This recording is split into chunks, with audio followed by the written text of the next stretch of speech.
bom, JB? Começando aqui o Livre Expressão. Hoje o convidado é o Michael Montemor, jornalista, pesquisador, psicanalista e digital influencer. Ele não gosta muito dessa expressão, mas eu acho que é importante colocar, até porque o que ele fala tem conteúdo, tem qualidade e...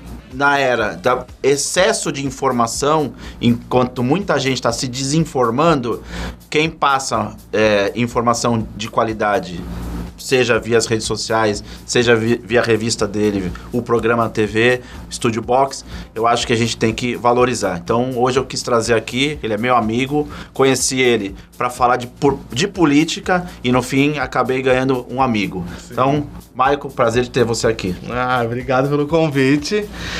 A gente estava conversando até no intervalo, a gente gravou 3 programas, gente, na verdade, no off, mas, como eu te falei, não é que eu não goste do título de digital influencer, é que eu acho que eu também sou digital influencer, mas não é a minha vida, não é a parte fundamental da minha vida. Eu acabo agindo em rede social simplesmente porque, como você falou, a gente tem muita informação e pouco conhecimento. Então, o pouco conhecimento que eu tenho, eu tento compartilhar com as pessoas para informar no meio da desinformação. Olha que complexo isso que eu falei. Mas é mais ou menos isso. Eu acho que a educação, a informação, tudo que a gente pode compartilhar deve ser compartilhado com o maior número de pessoas. Ainda mais nesse período que a gente vive tão conturbado. Porque as pessoas elas tendem a ler título e linha fina. Elas não leem a matéria inteira. A gente se acostumou com os 140 caracteres do Twitter, com os 15 segundos de um vídeo dos stories no Instagram, e a gente foi abandonando as grandes conversas, a gente foi abandonando as grandes leituras. E mais do que nunca, elas se fazem importantes e fundamentais para qualquer discussão. Ontem eu estava assistindo uma série na TV, e aí eu comentei, eu falei, você percebe como isso é político? Alice in Borderland, na Netflix. Eu falei, você percebe como isso é político?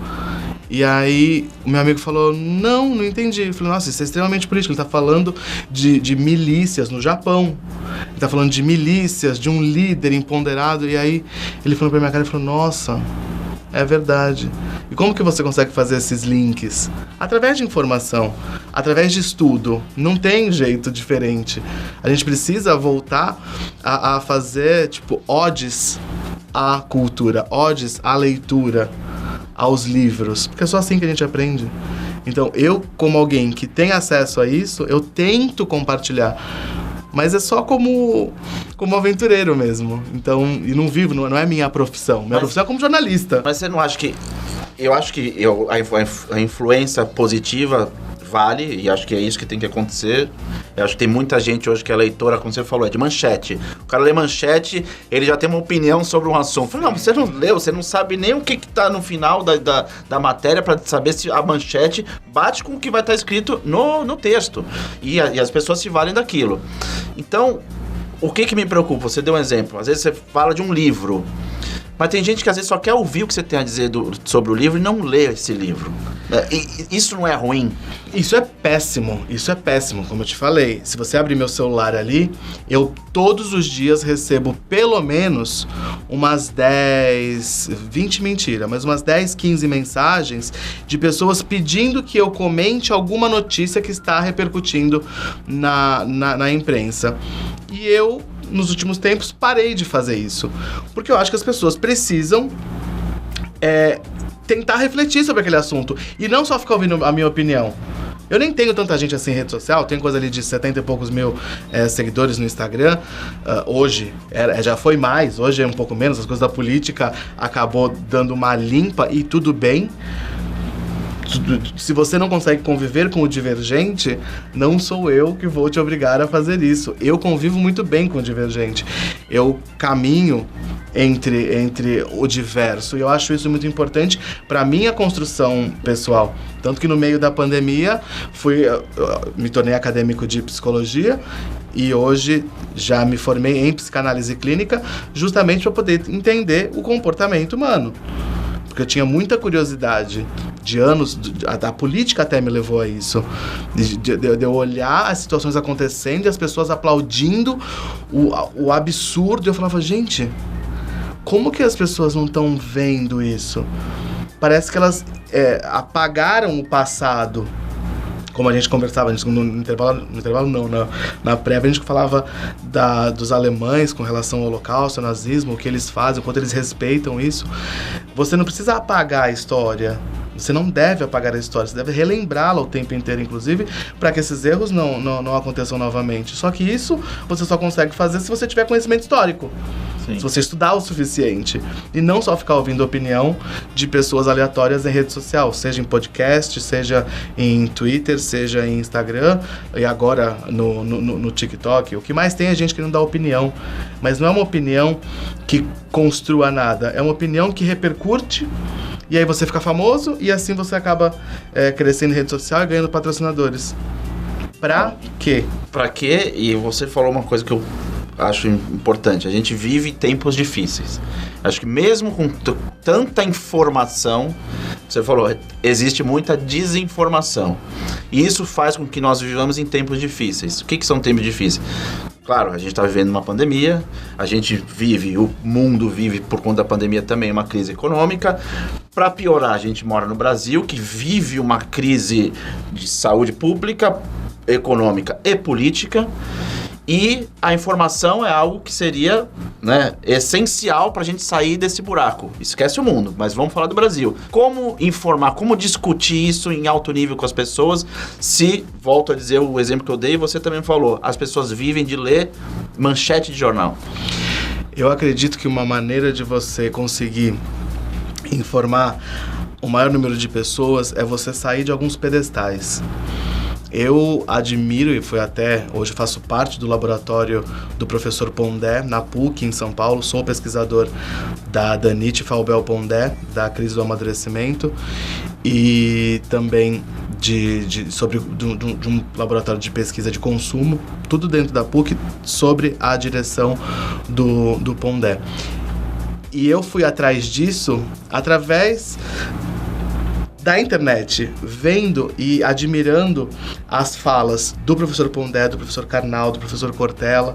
Eu comecei a admirá-los e queria estar perto, queria fazer algo semelhante.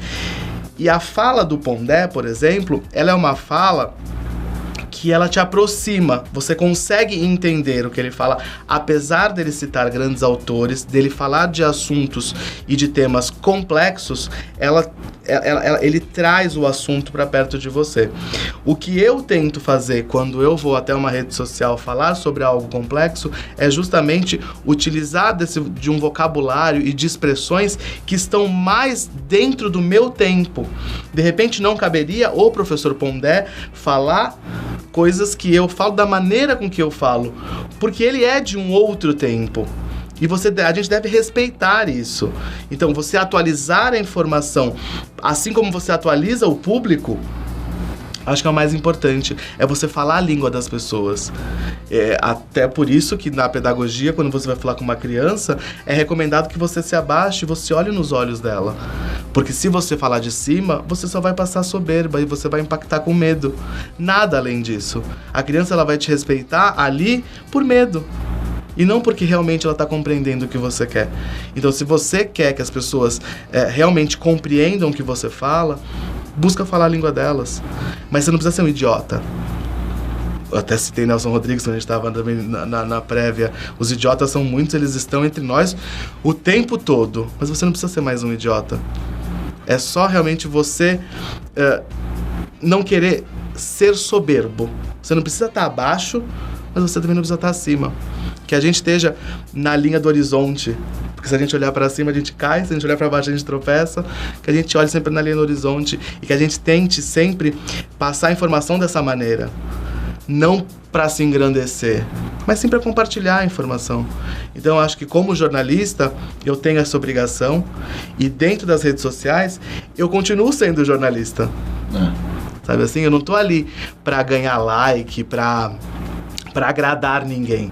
E a pandemia me deu uma liberdade incrível para isso. Porque na pandemia eu meio que falei, quer saber? Eu vou falar tudo que eu penso e acabou. E foi incrível.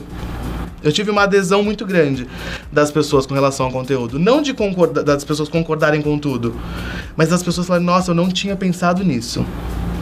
E o não tinha pensado nisso, pra mim, tem muito mais valor do que o tipo, que legal, parabéns. Eu odeio falar aplauso. Acho que o aplauso, você aplaude tanta besteira, tanta palestra idiota, tanta gente falando besteira por aí, que você fala, aplauso tem esse valor todo.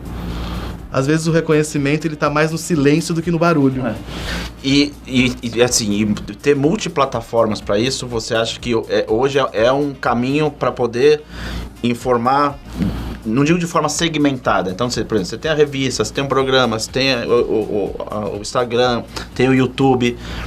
Você acha que falar a mesma língua em várias mídias ou falar com linguagem diferente de acordo com aquela mídia, por conta até da idade, do tipo de espectador que você tem. Você acha que isso é alguma coisa que é uma tendência ou não? A tendência hoje é ficar tudo mesmo pra internet, pra...